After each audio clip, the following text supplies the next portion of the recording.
For most of human history, wolves were monsters. If you were a human living 30,000 years ago, hearing wolves at night meant danger. You were small, slow, and surrounded by predators that could smell you from miles away. Wolves hunted in packs.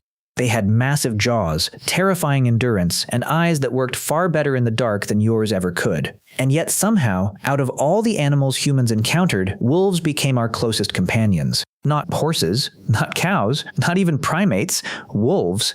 Today there are more than 900 million dogs on Earth. They sleep in our beds, guard our homes, detect bombs, herd sheep, rescue people from avalanches, and wear little birthday hats while sitting next to cakes. But dogs were never planned.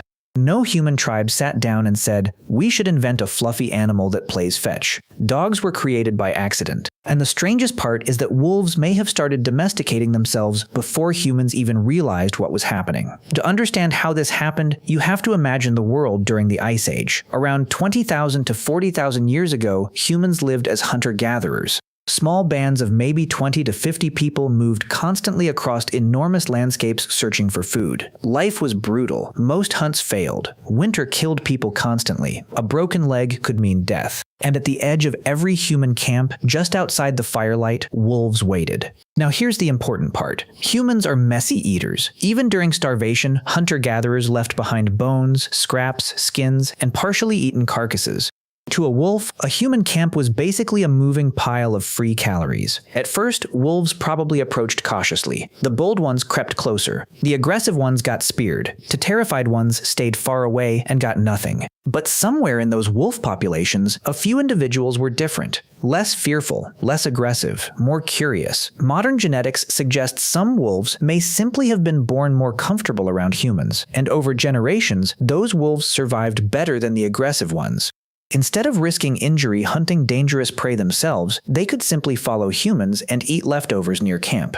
Over time, evolution slowly filtered wolves based on personality. The friendlier wolves got more food. The calmer wolves stayed closer to camp. The hyper-aggressive wolves died. And eventually, those wolves began changing physically too. This sounds fake, but scientists have actually watched something similar happen in real time.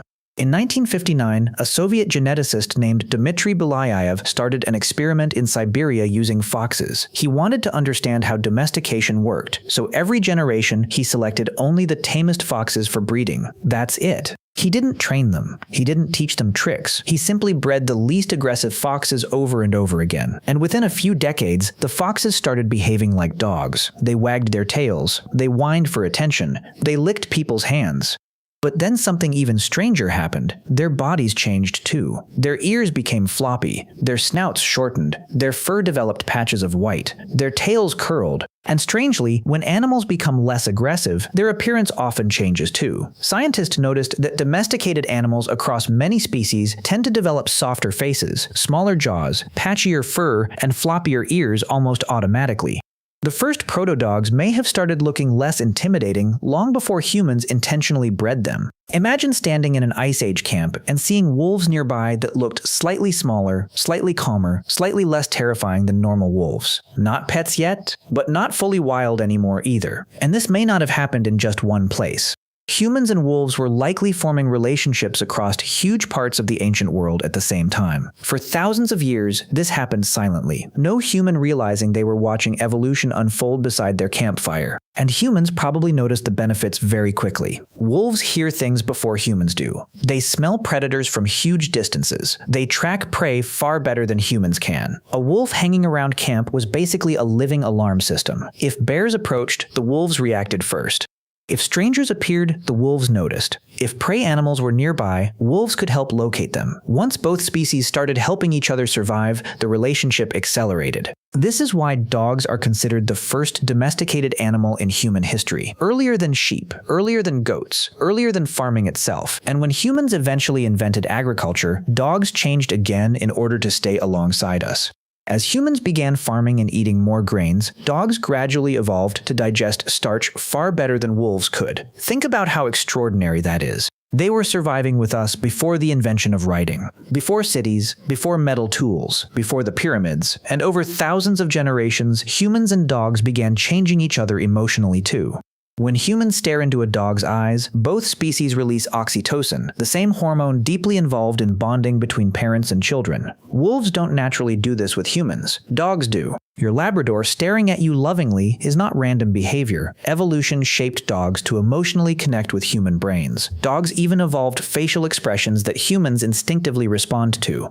Those famous puppy dog eyes may have become more common simply because humans were more likely to care for dogs that looked emotionally expressive. Some anthropologists think dogs improved human hunting success so dramatically that humans with dogs simply survived better than humans without them. Dogs may have helped humans spread across the planet, but domestication also came with a cost. Dogs lost much of what made wolves wild.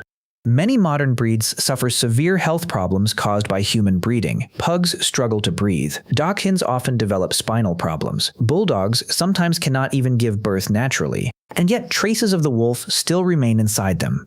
When dogs circle before lying down, they may be copying ancient wolves flattening grass. When they howl, bury food, or twitch in their sleep, instincts from thousands of years ago are still surfacing. Inside every Chihuahua and every Husky is the shadow of an Ice Age predator. And maybe that's why dogs feel so different from every other domesticated animal. Cats live near humans. Cows tolerate humans. Horses work with humans. But dogs joined humans. They slept beside us while predators circled beyond the firelight. They crossed frozen landscapes with us. They guarded sleeping camps. They followed us into storms, migrations, wars, and entirely new continents. And somewhere along the way, the relationship became something deeper than survival. In Germany, archaeologists discovered a grave from around 14,000 years ago containing a man, a woman, and a dog buried carefully beside them. The dog had suffered from a severe illness as a puppy but survived for weeks or months afterward, which means humans likely cared for it intentionally. Think about that for a second.